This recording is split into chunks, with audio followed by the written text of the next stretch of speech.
राजधानी में होगा भक्तों का गुणगान। ये बातें लखनऊ भाजपा उत्तर से विधायक डॉक्टर नीरज बोरा जी की धर्मपत्नी बिंदु बोरा ने बताई। 5 दिवसीय भक्तमाल कथा 28 नवंबर से शुरू होगी। लोग सुनेंगे भक्तकालीन संतों के चरित्र। अहिल्याबाई होलकर की त्रिशताब्दी को समर्पित यह आयोजन रहेगा। राजधानी में भक्तकालीन संतों की गाथा सुनाई जाएगी। राधा स्नेह दरबार के तत्वावधान में 28 नवंबर से 2 दिसंबर तक भक्तमाल कथा का आयोजन किया जा रहा है, जिसमें लोग भक्तिकालीन संतों का चरित्र सुनेंगे।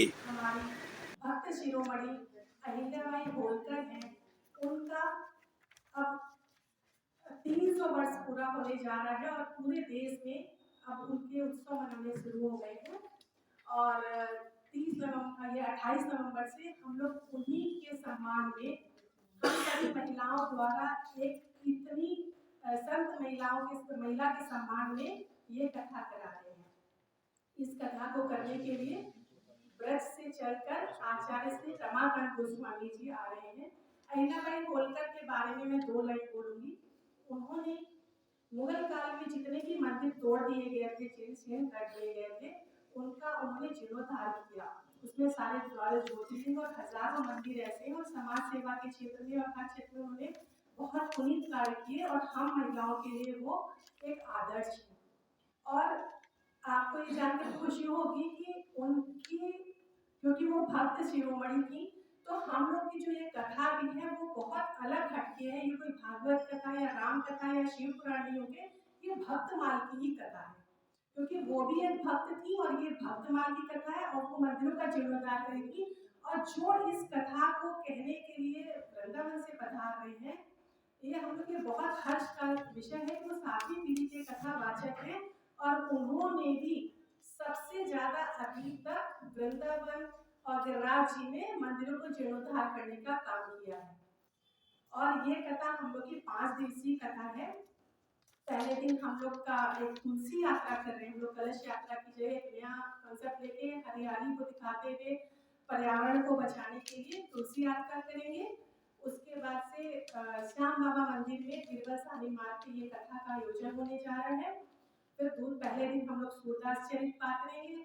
सूरदास क्योंकि एक बहुत बड़े भक्त थे, उनका चरित। दूसरे दिन तुलसीदास जी का चरित, तीसरे दिन मीराबाई जी का चरित और चौथे दिन नरसिंह मेहता जी का चरित्र। उसके बाद नानीबाई का मायरा होगा और एक भंडारा का आयोजन किया जाएगा, जिसमें सभी लोग सादर आमंत्रित रहेंगे। और इस कथा में हम लोग तो अहिल्याबाई के चरित्र का भी वर्णन किया जाएगा।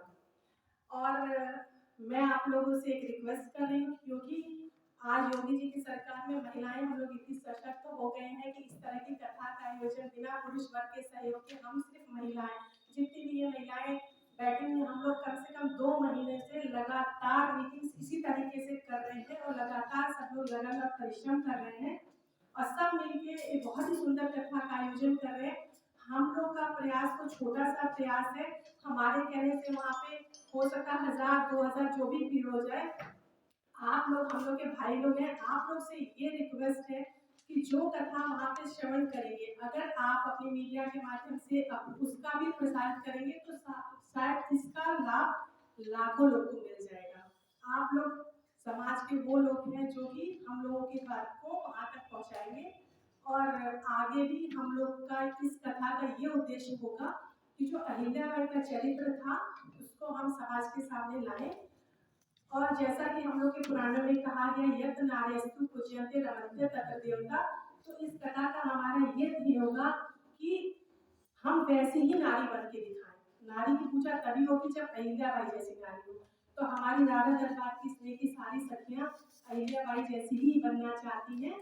और हम लोग का ये 16 वर्ष से चल रहा है राधा स्नेह दरबार, और हम लोग हर महीने सब सखियां मिलकर राधा दरबार का आयोजन करते हैं। और अब हम लोग सदगुरु जी की प्रेरणा से, अहिल्याबाई की चरित्र की प्रेरणा से ये कथा का आयोजन कर रहे हैं। और आप लोग को रोज हम सभी सखियों की तरफ से निमंत्रण है, जरूर आइए